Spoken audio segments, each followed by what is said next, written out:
There's a story you tell yourself when the world blows up in your face. There's no way you could have seen it coming. No one could have, so there was no way to stop it. This is what lets you sleep at night. But go back in your mind to before it all happened. Replay it in your head, except this time, maybe you'll see it. Something small, out of place. Maybe it's just a single thread, but it's the truth. Nobody saw it coming when they arrived. An alien race known as the Covenant. Before 2552, there was no way anything like that could ever happen on Earth. On one of those distant planets in the outer colonies? Maybe. But an attack on Earth? Couldn't happen. Until it did. It's called glassing. Covenant warships rain plasma down on a planet until everything and everyone on the surface melts. Usually it's complete world destruction. Earth only got a taste. The prolonged orbital bombardment destroyed East Africa, killing millions before it ended. None of us were safe anymore. But something else happened that day too. Or someone. You've heard the eyewitness accounts. Every skeptic has seen the footage. I was there, and yet still to this day, it's unbelievable.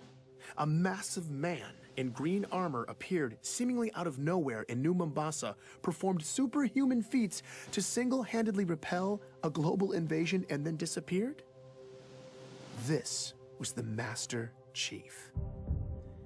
The Unified Earth Government's military body, the UNSC, eventually released a statement. Who he is, where he came from, and that he's continuing to keep us safe. And that was that.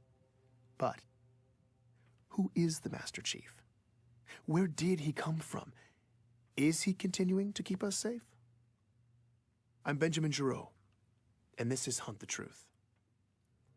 For all us cosmopolitan Earth types who don't venture into the far reaches of space, there's a planet way out in the outer colonies called Eridanus II. If you're thinking of visiting, don't bother. It was catastrophically glassed in a Covenant attack in 2530. But 19 years before it got wiped out, our hero, Master Chief Petty Officer John 117, then known as John, was born in a metropolis called Elysium City. That's where I started. Do I remember him? Oh, yeah, you don't forget a kid like that. That's Dion Govender. He chatted with me from his home in the outer colonies. Dion's retired now, but years ago he taught John at Elysium City Primary Education Facility number 119. Apparently schools in the outer colonies don't have the catchiest names. John was something else. He was sharp and quick, always evaluating the situation. Other kids just gravitated to him, you know? Dion seemed most excited to talk about John's athletic ability. The kids used to play King of the Hill after school. You know, the old game where you wrestle and push each other to try to be the last man standing. I would walk by sometimes, see him playing after school, you know, and without fail, I swear, it was always John standing alone at the top of that hill. Right. Yeah, every single day. Yeah. Matter of fact, I think the other kids ended up fighting for who got to be king halfway up the hill, because nobody was messing with John. I definitely remember John. You're going way... That's Ellie Bloom, another lifelong resident of the outer colonies. When she was young, she and John lived on the same street, just a few houses down. Well, he was a little younger than me, but let me tell you, that boy did not look like a kindergartner. He was a big kid. My friend Katrina and I used to meet him in this vacant lot in the neighborhood. The three of us would build these obstacle courses out of random junk and then race. You know, just kid stuff. As Ellie talked about her early years in Elysium, it wasn't long before she was getting nostalgic. On warm nights, sometimes our parents would let us go out to the green space and lie in the grass. And we'd just lie there, stare up at the stars.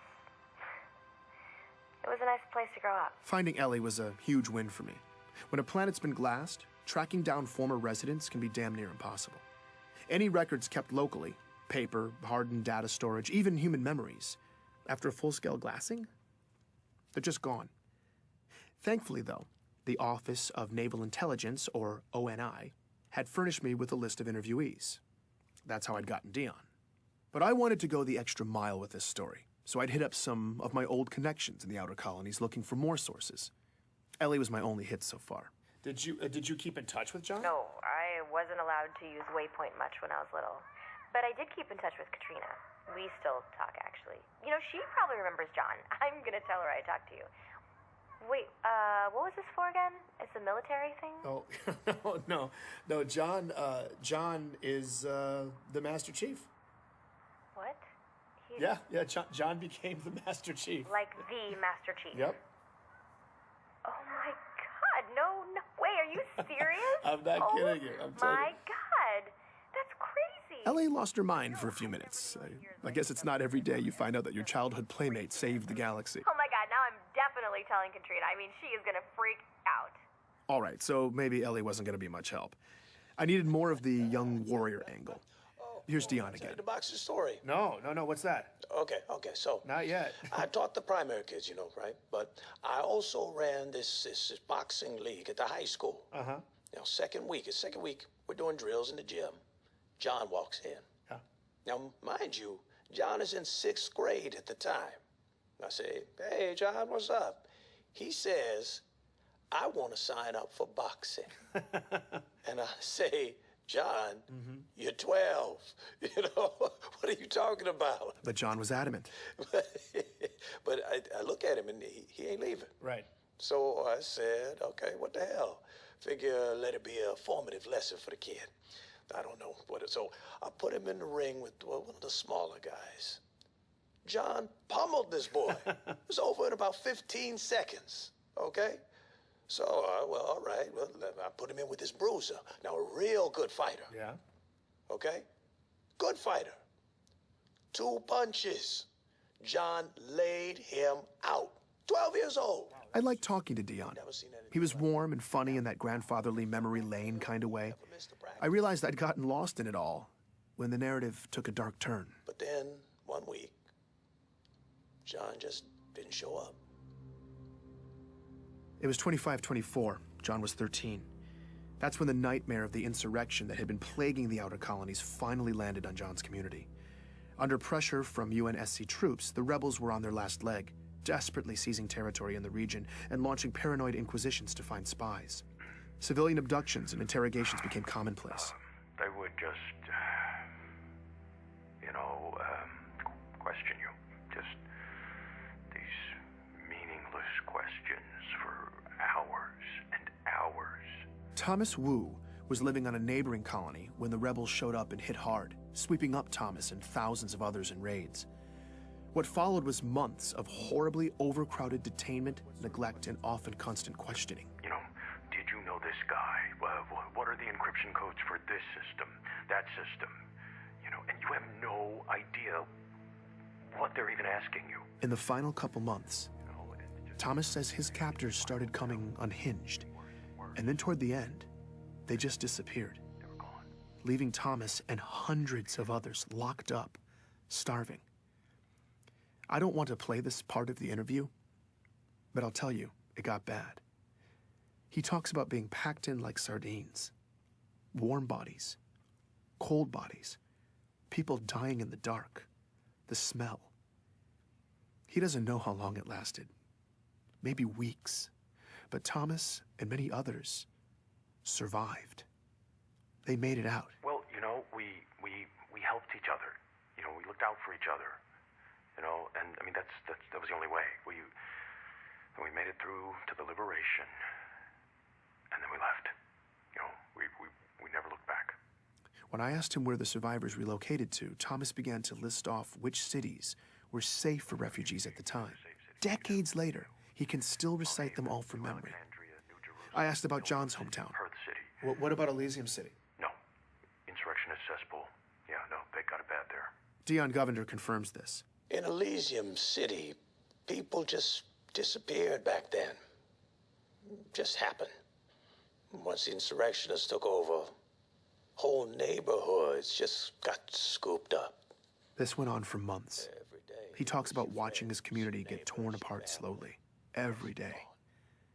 I asked him about John. Yeah. Him and his parents. Sean missed the first practice and the last one. Back then, it seemed like everybody had... I'm sorry. No, it's fine. Take your time. It was hard watching Dion break down like this.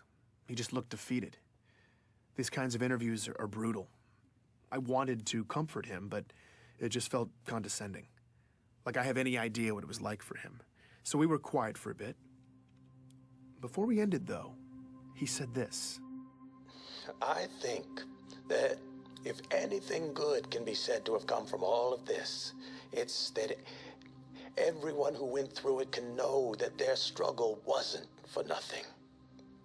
When you have a young man who can rise up from something like this and do what John has done, he honors all of us. Dion believed in John the way the rest of us believe in the Master Chief. He made it seem like this tragedy that shaped him was almost necessary. I certainly felt like I had the proper beginnings to a hero's origin story. The story made sense. It felt right. Sometimes you have to go back, though. Look again, because maybe you'll see something small, out of place, that single thread. Later that evening, after my interview with Dion, I was pretty drained, so I spent some time sifting through a bunch of file boxes. I'd paid this scavenger in the outer colonies to dig around and send over any Elysium City documents she could find. The only local government records left were hard copies, but I took them anyway. I was sorting through a messy box of local census registries when I stumbled across John's name. One line of basic information, printed out in black and white. That's when I saw it. A single letter next to his name. D. I was staring at an official document that said quite plainly that in 2517, John died at 6 years old. Please join me for the next episode of Hunt the Truth.